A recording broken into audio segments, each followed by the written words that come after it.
C'est au pied de cette cité médiévale qu'en 1972, Daniel Drouin a quitté son métier de lissier à la manufacture des Gobelins pour installer son atelier de tapisserie. Les Gobelins étaient là sur les bords de la rivière, qui s'appelait la Bièvre. Les Gobelins existaient déjà, mais c'était deux frères Gobelins qui n'ont jamais fait de tapisserie, ils étaient teinturiers. Teinturiers d'écarlate, déjà sous Henri IV. Henri IV s'est intéressé à la tapisserie et il a créé des ateliers dans ce qu'on appelait le Faubourg Saint-Marcel. Lorsque Colbert a décidé de créer une manufacture royale, uniquement pour la production royale, on dirait de nos jours, et oui, il a expulsé, on peut dire, les frères Gobelins, qui n'étaient déjà plus... C'était la troisième génération, hein, bien entendu. Mais à l'époque, on ne parlait pas tapisserie par là. Les tapisseries, c'était Faubourg Saint-Marcel. Eh bien, le mot gobelin faisait partie du vocabulaire familial dès mon enfance, tout simplement parce que ma mère était déjà employée à la manufacture des Gobelins. Donc, j'ai toujours entendu parler des Gobelins. Et lorsqu'il m'a fallu choisir une profession, eh bien, compte tenu justement des connaissances que j'avais sur la manufacture, je me suis présenté à l'examen d'entrée des Gobelins. Parce que les Gobelins possèdent leur propre école, qui est sensiblement, comment dirais-je, dont le programme est sensiblement le même que les Beaux-Arts ou les Arts déco, c'est-à-dire que pendant 3 ans, la formation ne concerne que le dessin, peinture, histoire de l'art. Et paradoxalement, d'ailleurs, la tapisserie n'intervient qu'après. Alors, en ce qui concerne donc cet apprentissage, il faut dire que les Gobelins ne créent pas de poste. C'est une administration. Donc, lorsque vous postulez à l'entrée dans les ateliers, comment dirais-je, vous pensez à un décès ou une mise à la retraite, puisque c'est la seule issue possible. Donc, lorsqu'il y a donc une place de disponible, un concours est ouvert. Et, comment dirais-je, à la suite de ce concours, si toutefois vous l'obtenez, vous accédez dans un atelier là qui concerne déjà la tapisserie. Alors dans cet atelier, comment dirais-je, la base même de la tapisserie, elle concerne les tapisseries classiques du XVIIe, des Gobelins. Il y a plusieurs études qu'on porte, celle-ci en particulier, c'est une tête d'Abraham d'après Poussin, et c'est une étude que l'on réalise en 5 ou 6 mois. Alors nous sommes ici devant un métier vertical que l'on appelle un métier de haute lisse.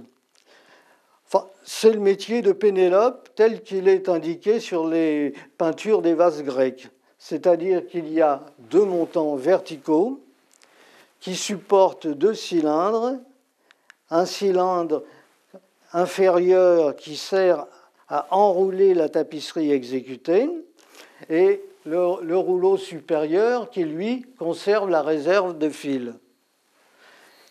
Donc, entre ces 2 rouleaux, on tend une nappe de fil à une première opération qui se passe en dehors du métier. La chaîne se répartit par 10 cm qu'on appelle une pienne. Ces piennes sont fixées sur le rouleau supérieur. Ensuite, elles viennent ici où se peignent à intervalles réguliers d'1 centimètre, vous voyez, les répartit les fils. Et à ce niveau-là, la nappe de chaîne se trouve divisée en 2. par ces bâtons qu'on appelle des bâtons d'entre-deux. Les Gobelins, par tradition, employaient du verre, c'était des bâtons de verre. Moi, j'ai travaillé au Gobelin, toujours avec des bâtons de verre. C'était sans intérêt, tout simplement parce qu'un bâton de verre, s'il tombe, il casse. Mais par tradition, on continue au Gobelin à employer le bâton de verre, alors que le bâton de bois, lui, bon, enfin, qu'importe. Donc, on se retrouve ici avec donc, deux nappes de fil. Une nappe intérieure et une nappe extérieure. Alors, la nappe extérieure est reliée à ces cordelettes que l'on appelle les lisses. Voilà. Alors, ces lisses prennent un fil sur deux, c'est-à-dire que vous avez une lisse et le prochain est libre. Une lisse, le prochain est libre, une lisse, le prochain est libre. La matière, les chaînes peuvent être en... Ici, elle est en coton, elle peut être en laine, elle peut être en soie, elle peut être même en matériaux synthétiques. Hein. Mais enfin, traditionnellement, elles sont en coton. Les métiers des Gobelins, qui sont les plus grands, ont jusqu'à 10 mètres. Vous voyez ? Alors, nous sommes limités, même sur le métier de 10 mètres, nous sommes limités que dans cette dimension-là. Nous ne sommes pas limités dans l'autre. Enfin, tout au moins, beaucoup moins. Par exemple, ici, moi, mes ensouples ont 3,20 mètres d'utilisables, vous voyez, au total. Bon, mais donc je peux faire une tapisserie de 3,20 mètres. En ce qui concerne la partie supérieure, tant que je ne bute pas sur mon chevron, là, donc je peux faire une tapisserie de 3 mètres sur... 3,20 mètres sur 10 mètres éventuellement, vous voyez. Ici, nous avons la maquette qui, après agrandissement au carré, va être transcrit sur un papier, simple papier ou toile, etc. Et alors ensuite, ce carton, on vient le plaquer ici sur les fils, et l'autre côté, on redessine à contre-jour, à l'aide de points, le schéma directeur du modèle. Alors l'instrument de travail, ça s'appelle une broche.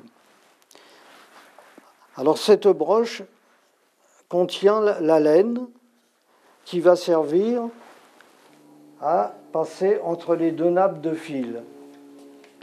La nappe de fil de mon côté étant libre et la nappe de fil extérieure reliée à ces cordelettes que l'on appelle les lisses, d'où le mot lissier.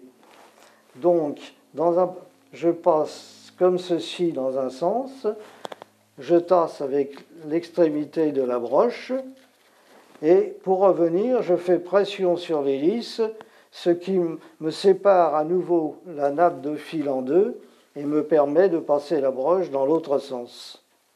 Un aller-retour avec la broche, ça s'appelle une duite. Donc, si je passe seulement une fois, c'est une demi-duite. Alors, on tasse fermement avec la pointe de cette broche et puis également avec un peigne, de façon à obtenir un tissu très serré.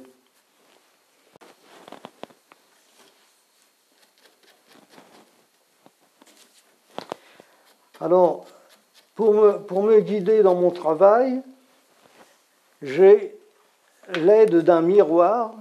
Donc, le miroir me renvoie l'image de ce que je fais, ce qui me permet éventuellement de rectifier le dessin ou les erreurs possibles. Parce que les grandes tapisseries à travers le siècle, la tapisserie de Louis XIV par exemple, qui faisait facilement 30 ou 40 mètres carrés, ou même plus près de nous, des grands Lursa étant un des peintres, comment dirais-je, qui a rénové la tapisserie au lendemain de la guerre, il faisait de très grandes tapisseries. De nos jours, de toute façon, c'est toujours pour le mur. Hein. Les tapisseries sont conçues pour... C'est un art mural. On ne met pas des tapisseries au sol. Louis XIV faisait tisser de grandes tapisseries parce que c'était d'une carte de visite pour lui. Il offrait les tapisseries au cours de ses déplacements diplomatiques à gauche, à droite, et il offrait des tapisseries qui étaient toujours au service, à son propre service. C'était toujours Louis XIV à la bataille de Denain, Louis XIV dans les Flandres, etc. Il faut penser qu'à l'époque, on est arrivé à faire 20 ou 25 exemplaires de la même tapisserie.